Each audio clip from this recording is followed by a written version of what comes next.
সুনামগঞ্জে বন্যা হাজারো মানুষের স্বপ্ন কেড়ে নিয়েছে।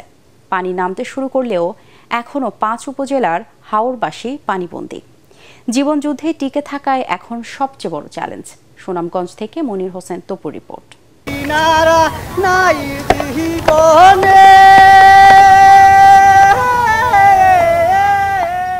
বন্যার পানিতে এখনও জেলার হাওরগুলো টুইটুম্বর। উজানের পানিতে ভেসে গেছে ধান, চাল সহ প্রয়োজনীয় জিনিসপত্র। সদরের ইসলামপুর, গোয়ারছড়া, মৌকলা, আবদুল্লাপুর, ইছাগড়ি গ্রাম এখনও পানির মধ্যে।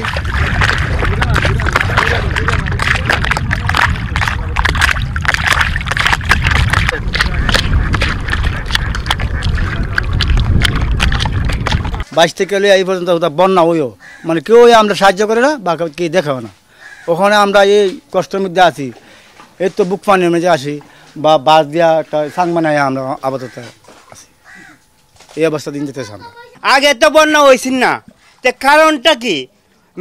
মিটামন যে রাস্তা করেছে, উষা রাস্তা করেছে, রাস্তার কারণে পানি নিষ্কাশন করতে পারে না, পানি যাইতে পারে না। এই কারণে সুনামগঞ্জ এলাকা, সিলেট এলাকা, সুনামগঞ্জ এলাকা এই বন্যার পরিস্থিতি, বন্যা এলাকাও এই অবস্থা হইতে পারে। ধান ফান যা আছেন সবকিছু বাসায় আনিছে গা, ওই আন্ডার সামনে কেমন চলাফেরা করাম, আপনারা যদি একটু আন্ডার সাহায্য করুন বুঝছেন। আন্ডার অনেক সামনে দান্ডার খানি খুরাক নাই, অনেক কষ্ট আছে। বাড়ির থেকে আমরা নৌকাদা পানি নিতেছি, আমরা অনেক একটা সমস্যার মাঝে পড়ছি ভাই, এটা কোয়ার বাইরে।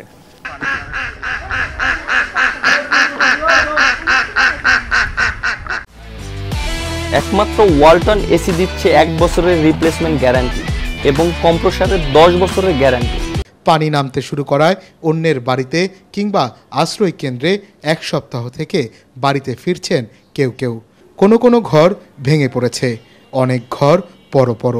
শিশু কিশোরদের নিয়ে এসব ঘরেই ঝুঁকি নিয়ে থাকছেন বিপন্ন পরিবারগুলো।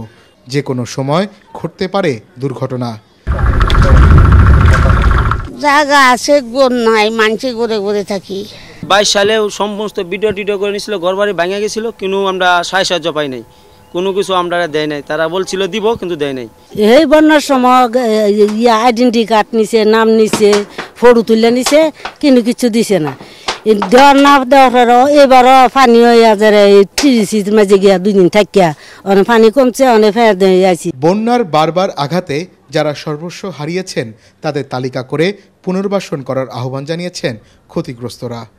সুনামগঞ্জের সংগ্রামী মানুষ গেল কয়েক বছর ধরেই বন্যার কবলে ব্যাপক ক্ষয়ক্ষতির মুখে পড়ছেন। তাদের পানির মধ্যে থাকতে হচ্ছে কয়েক মাস। বৈশাখে ঘরে তোলা ধান অনেকের ভেসে গেছে। সারা বছর তারা কি খাবেন, কি করবেন জানেন না অনেকেই। মনির হোসেন তপু, ATN বাংলা, সুনামগঞ্জ।